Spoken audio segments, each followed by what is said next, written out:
So I've joined this choir called the Stag Hill Singers, and if you're a member of staff or a student at University of Surrey, then you can join it too.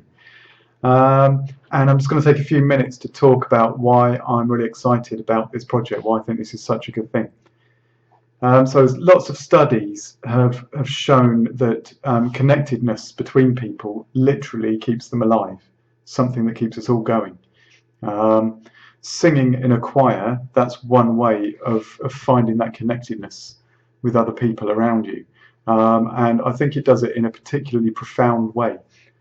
I'm going to try and describe that right now. So I went to my first session singing with the choir last Friday.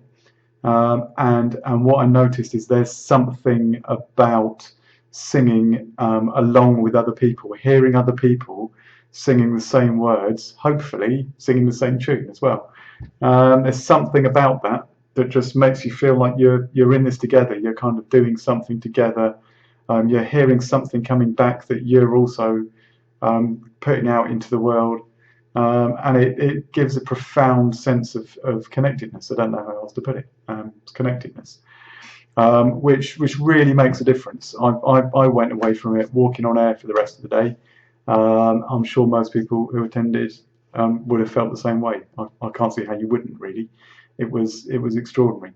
Now, part of the premise of this particular choir is that anyone can sing. It's what we're actively doing is inviting people who don't believe that they can sing, who don't think they can hold a note, who don't feel they've got the confidence to sing in front of other people.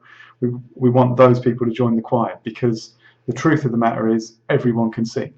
Think about it. If you walk into like a reception class full of kids kind of age 5 or below, and they're all singing, they're invited to sing "Old MacDonald Had a Farm" or something like that. They can all sing. It's something it's a natural thing. In the same way that we can all talk, we can all sing.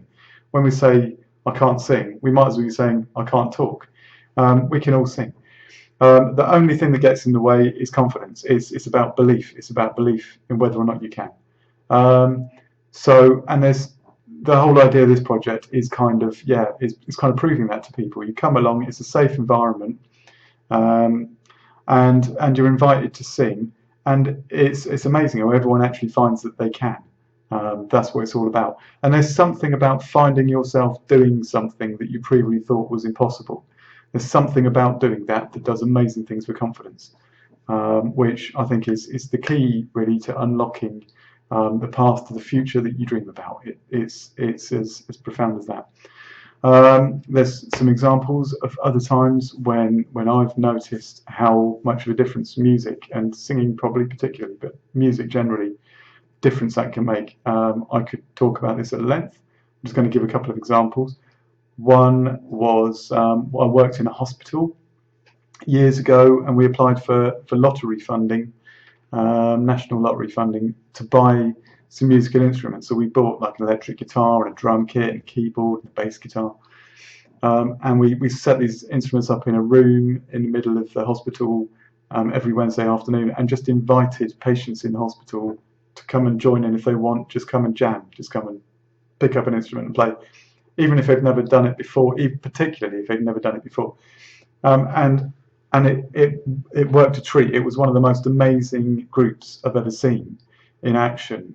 People who'd hardly spoken 2 words to people for a week being in hospital would come along, bash a drum or make some horrible noises on a guitar that they'd never played before. And at the end of it, you couldn't shut them up. They just had so much to say. And the people who had been sharing that experience were talking to each other and bonding and talking outside of the group. And it lifted everyone's spirits, and it was an amazing thing. And another thing, so let me see, last year, I'm a big fan of the Foo Fighters. I went to see the Foo Fighters in concert at the London Stadium.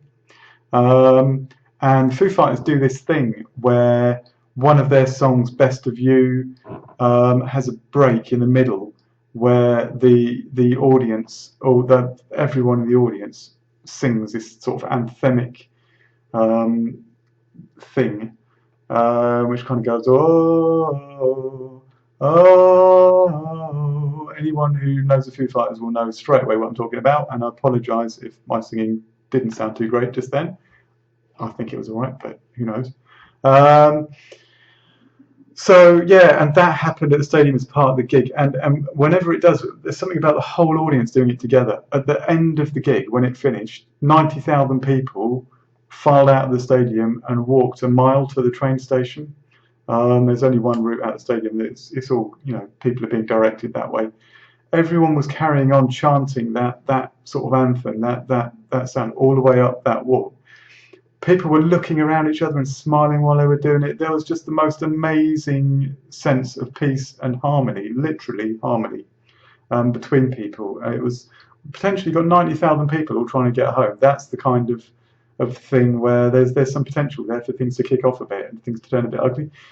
The absolute opposite happened because everyone was sharing this musical experience together. It was just a joyous communion of everyone who was involved.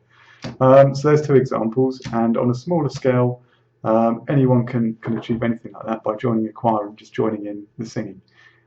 So that's enough from me. Thanks very much.